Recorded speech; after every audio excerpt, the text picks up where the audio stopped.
नमस्ते दोस्तों, स्वागत है आप सभी का एक बार फिर से आपके अपने चैनल विवेकानंद स्टॉक्स में दिल से।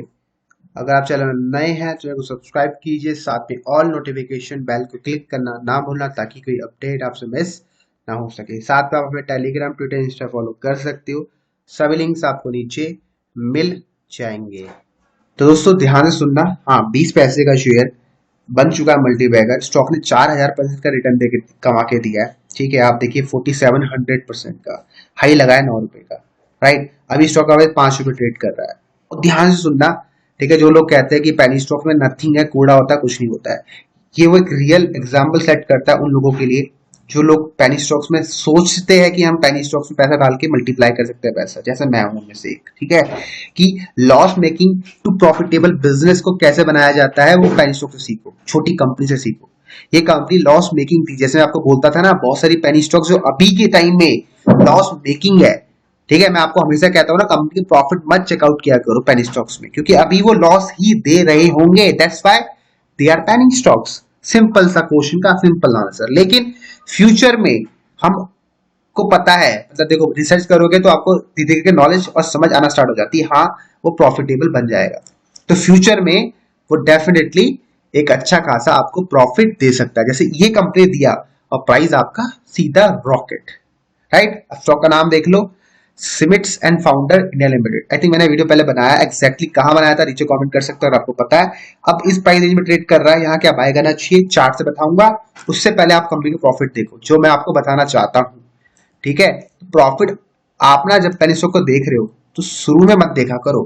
ठीक है, बाद में देखो, वो आपको पैसा बना के देगा। देखो, return on capital employed more than 22% बढ़ चुका है। अब क्यों बढ़ा है, कैसे बढ़ा है, आप खुद देखो, आपके सामने है। ठीक है, आप लोग खुद डिसीजन मेक करो कि हाँ, पेनी स्टॉक में भाई जब कंपनी लॉस मेकिंग है तो उसमें मत ध्यान दिया करो। देखो, यहाँ लगातार लॉस मेकिंग कंपनी है, लगातार लॉस आ रहा है यहाँ पर, देखो 10 साल से। और यहाँ अचानक से 3 साल कंपनी ने करोड़ों रुपए का प्रॉफिट दे दिया। देखो, करोड़, 10 करोड़, 11 करोड़ की सेल्स दे दी एंड ऑलमोस्ट 1 CR का प्रॉफिट दे दिया, ईयरली प्रॉफिट्स। ठीक है, तो ये है पावर ऑफ पेनी स्टॉक्स। जैसे प्रॉफिट आया, प्राइस आपका 20 से कहां चले गया, 9 रुपए।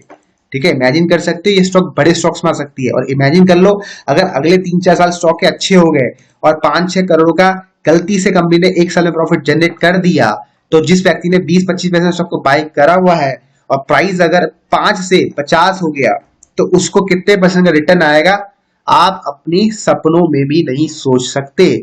और आप कैलकुलेशन भी करना भूल जाओगे, कैलकुलेटर फेल हो जाएगा। समझ गए। और वो गलती से 500 हो गया, भैया मत पूछो, जो 1000 रुपया आपका कन्वर्ट होगा ना, जो रूल मैंने आपको बताया 1000 वाला, ठीक है, वो कितना लाख बन जाएगा आपने कभी सोचा नहीं होगा। राइट, तो ये सब चीजें हैं पेनी स्टॉक्स में जिनको आपको समझना पड़ेगा। साथ में शेयर पैटर्न देखो, प्रमोटर्स की होल्डिंग देखो बढ़ गई है, बढ़ रही है। ठीक है, ये भी एक साइन है कि यहाँ प्रमोटर्स लगातार माल बाय कर रहे हैं, पब्लिक की होल्डिंग लगातार डिक्रीज हो रही है। ठीक है भाई, तो इस बात को समझो। जो बातें आपको बोलता हूँ ऐसे हवा में नहीं बोलता, उसके पीछे का लॉजिक है, रीजन है। जो बातें मैं आपको बहुत बार प्रूव करके दिखा चुका हूँ अपने वीडियो से। अब आता है क्वेश्चन के स्टॉक आप बाय कर ले। देखो, अगर आप बाय कर रहे हो तो प्लान करो प्रॉपर ट्रेड और प्रॉपर इन्वेस्टमेंट। मेरे हिसाब से स्टॉक में बड़ी अपॉर्चुनिटी मिलेगी ट्रेडिंग की। ठीक है, वो ऑलरेडी एक्टिव हो चुकी है। और बड़ी अपॉर्चुनिटी मिलेगी इन्वेस्टमेंट की, वो मिलेगी इस कैनल के ऊपर जो मोटामोटी बनता है 6 रुपए 15 पैसे। 6 रुपए 15 पैसे के ऊपर आपकी लॉन्ग टर्म इन्वेस्टमेंट दोबारा जर्नी स्टार्ट हो सकती है स्टॉक में, जो स्टॉक को बहुत ऊपर तक लेके जा सकता है। और आपका स्टॉप हो जाएगा इसी कैनल कर लो।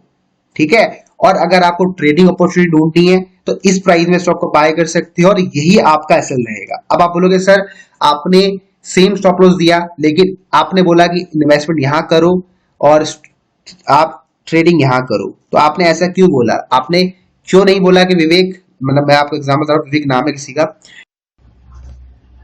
तो हम क्यों ना इन्वेस्टमेंट भी इसी प्राइस में कर दे और ट्रेडिंग भी इसी प्राइस में कर दे? हम ऐसा क्यों नहीं कर सकते? उसके पीछे का रीजन क्या है? पैटर्न देखो। अब सोचो, आपको लग रहा है कि मैंने यहाँ पर बाय करा ट्रेडिंग के लिए भी और मैंने यहाँ इन्वेस्टमेंट के लिए भी। समझो बात को, ट्रेडिंग एक अलग कॉन्सेप्ट है और आपका इन्वेस्टमेंट एक अलग कॉन्सेप्ट है। ट्रेडिंग में आप छोटे स्टॉप लॉस और छोटे रिवॉर्ड के लिए सोचते हो, इन्वेस्टमेंट में आप बड़े रिवॉर्ड और बड़े, आपको पता ही है, गेन के लिए सोचते हो। स्टॉप लॉस जब आपका बड़ा ही होता है। लेकिन जब तक कोई पैटर्न आपका बनता नहीं है ना, आप कभी भी कुछ मत करो। ठीक है, तो मेरा यहाँ पर कोई पैटर्न नहीं बना है। देखो मेरा इन्वेस्टमेंट का पैटर्न इसी कैंडल के ऊपर बना है, तो मैं तभी बोल रहा हूँ उसके ऊपर बाय करो। ट्रेडिंग का पैटर्न यहाँ बन चुका है, तो आप बाय करो। ट्रेडिंग का मतलब क्या होता है? 5%, 10%, 20%, 30%, 40%, 50%, समझ गए? तो जो यहाँ आराम से मिल सकता है। लेकिन इन्वेस्टमेंट का मतलब है कि भैया इसी प्राइस में अगर मैं बाय करूंगा तो इसका मैं 10x का इंतजार करूंगा इस स्टॉप लॉस का। लेकिन ट्रेडिंग में हम क्या करते हैं, अगर मेरा 1 रुपए का मैं लॉस ले रहा हूँ तो 2 रुपए में मैं एग्जिट कर देता हूँ, 10 गुना होने का इंतजार नहीं करता, क्योंकि उसको ट्रेडिंग है। ठीक है, तो यही रीजन है जो मैंने आपको बताया। और कभी कभार होता है क्या है ना, शॉर्ट टर्म में इन्वेस्टमेंट का जो ट्रेड होता है, अगर आप उसको एज ए ट्रेडिंग समझ के ले लो, भैया ट्रेडिंग और इन्वेस्टमेंट सेम कर दो, तो दिक्कतें बाद में फ्यूचर में हो सकती है। इसलिए हमेशा बोलता हूँ अलग अलग अकाउंट रख लो। ठीक है, दोनों को देख लो भाई, आपको पैसा कहाँ अच्छा बनता है। किसी को ट्रेडिंग में अच्छा बनता है, किसी को इन्वेस्टमेंट करके अच्छा बनता है। ठीक है, तो आप देखो कि आपके लिए क्या चीजें काम करती है। पर्सनली मैं आपको बताता हूँ, मेरे लिए ट्रेडिंग थोड़ी बहुत काम करती है और साथ में इन्वेस्टमेंट भी थोड़ी बहुत काम करती है। तो मतलब मिला जुला रूप है दोनों का। ऐसे नहीं कि दोनों घटिया है, दोनों ठीक है भैया, अपनी जगह दोनों ठीक है। लेकिन मैं वेट करता हूँ पैटर्न का। तो अगर लॉन्ग टर्म इन्वेस्टमेंट एक्टिव होगी तो इस कैंडल के ऊपर, शॉर्ट टर्म गेन बाय करना तो इस कैंडल के आसपास स्टॉप लॉस सेम रहेगा। अब आप अपना डिसीजन ले सकती हो। बाकी मिलते हैं भाई आपको अपने अगले वीडियो में। तब तक ले bye bye, take care and good